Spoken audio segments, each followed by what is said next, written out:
Bonjour à toutes et à tous, je suis ici aujourd'hui pour vous parler du tabac. Le tabac, donc, une addiction, et pas n'importe laquelle, la plus répandue, enfin, bien loin derrière le sucre, sauf que la plupart des gens ne se soucient pas de leur addiction au sucre, alors que le tabac, la plupart des gens qui fument, et même si ils n'arrêtent pas de fumer, ils savent très bien au fond d'eux que c'est pas très bon et qu'ils devraient arrêter de fumer, enfin, pour la plupart en tout cas. Et du coup, ce tabac, tout le monde le sait, ça coûte cher, c'est surtout très mauvais pour la santé, c'est l'une des choses qui provoque quand même le plus de cancer, ça fait partie des choses qui provoquent le plus de cancer, forcément. L'inhalation de la fumée, d'une combustion, c'est quelque chose d'extrêmement cancérigène. Le tabac, du coup, c'est quelque chose d'assez illusoire, d'une certaine manière, parce que si on discute avec beaucoup de personnes, et qu'on leur demande pourquoi est-ce qu'ils fument, eh bien, il y en a beaucoup qui vont vous répondre, par exemple, eh bien, je me prends la tête avec ma femme, je commence à être un peu énervé, pour me détendre et pour redescendre, je sors sur le balcon, je fume une petite cigarette et ça me relaxe, ça me détend et puis je reviens, ça va mieux. Bon, alors c'est très intéressant parce que ce qu'il faut savoir, c'est que le tabac, c'est un excitant. Ce n'est en aucun cas un relaxant et vous pouvez vous renseigner au niveau médical, ça n'a aucune capacité relaxante. Par contre, ça a la capacité de vous exciter. Donc du coup, ce tabac, eh bien, au moment où vous fumez cette cigarette et vous vous retrouvez relaxé, il faut bien que vous compreniez une chose, c'est que ce que vous avez fait, c'est une capacité hypnotique. Voilà, donc on y est. Donc hypnotique, pourquoi? Parce que comment fonctionne l'hypnose? Toute forme d'hypnose finalement, c'est par rapport à la projection de votre cerveau. Et quand avec votre cerveau, vous projetez et vous avez l'impression, si vous voulez, en projetant cette sensation que une fois que vous allez fumer ce tabac, vous allez être plus relaxé, eh bien vous le projetez tellement fort qu'une fois que vous fumez ce tabac, malgré que ce soit un excitant, je répète encore, eh bien vous allez vous retrouver beaucoup plus relaxé. Comme quoi, l'esprit a de grands pouvoirs. Donc voilà, ce tabac, on va travailler dessus en thérapie. On va aller, comme d'habitude, aller chercher s'il y a des causes, s'il y a des liens, parce que bon, pas toujours, mais quand même assez souvent, les personnes fument pour compenser quelque chose d'autre. Parce qu'il faut quand même reconnaître que pour, on va dire, au minimum 9 personnes sur 10, la première cigarette, c'est quelque chose de dégueulasse, c'est quelque chose d'horrible. D'ailleurs, on va s'en servir en hypnose au niveau de la thérapie et des régressions pour aller réancrer ça d'une manière assez pernicieuse. Alors en général, on va plutôt en hypnose, dans la plupart des thérapies, aller chercher les émotions négatives et les faire basculer du côté positif.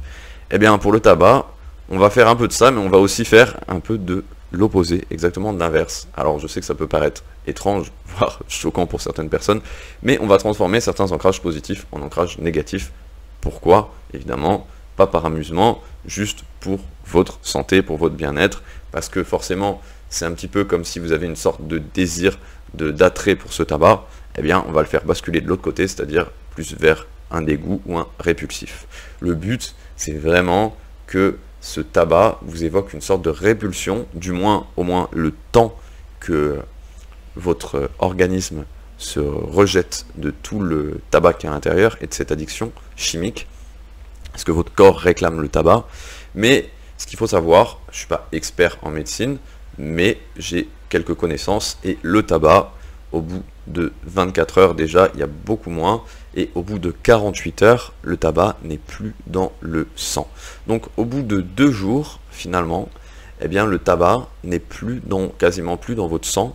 Donc du coup, la seule addiction qui reste, c'est une addiction psychologique. C'est dans votre tête, dans votre mental. C'est pour ça qu'on va faire un travail très fort en même temps de rejet avec les émotions, pour qu'en plus, une fois qu'on a réussi à passer le cap et que vous avez réussi à résister aux 2 jours parce que vous avez vraiment mis une répulsion très forte et que pendant quelques jours vous n'avez vraiment pas envie de vous approcher du tabac, et bien dès que ce cap de 2 jours, 3 jours maximum est passé, et bien concrètement votre corps ne va plus réclamer de tabac. C'est juste votre mental, la partie psychologique de votre cerveau qui va, elle, peut-être simuler le manque. Mais le manque chimique, comme un héroïnomane qui est en crise et qui manque son héroïne, même si le degré de comparaison est énorme par rapport à l'héroïne, qu'est-ce que ça peut être par rapport au tabac, mais dans le principe, eh bien justement, le tabac, contrairement à ce genre de drogue où ça va être très très difficile, eh bien au bout de 2 jours, 3 jours maximum, il va complètement sortir du cadre de l'addiction chimique. Et ça va uniquement être dans votre tête. Ça va être surtout à chaque fois que vous allez croiser d'autres personnes qui fument forcément. Évidemment, si vous arrêtez de fumer et que vous avez un compagnon ou une compagne qui fume, ça va pas vous faciliter la tâche. Je dis pas que ça peut pas se faire, mais ça va pas vous faciliter la tâche. D'ailleurs, vous devrez certainement lui demander de fumer dehors ou de plus fumer juste à côté de vous. Bon, c'est sûr que c'est plus simple quand les deux personnes arrêtent de fumer, évidemment. Ou alors, si vous passez toute la journée avec des amis qui fument toute la journée, ça peut aussi être compliqué, donc ça peut compliquer le processus. Donc, au niveau du tabac, on va aller chercher certains ancrages négatifs et travailler dessus pour les faire sauter, pour que le tabac ait moins sa place, parce que c'est dans ces ancrages là qu'il avait trouvé sa place. Et en même temps, on va aller chercher des ancrages positifs du tabac, qui sont des sensations que vous avez développées justement par rapport à cette projection imaginaire de certaines choses que vous donnez comme attribut au tabac, mais alors qu'elle ne les a pas du tout.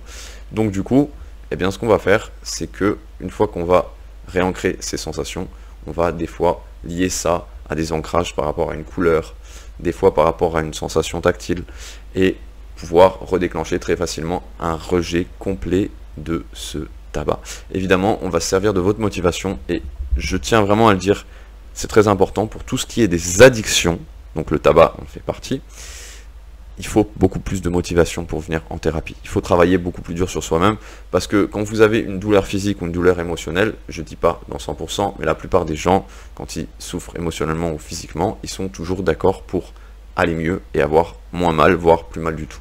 Donc le changement, ils l'acceptent à 100%.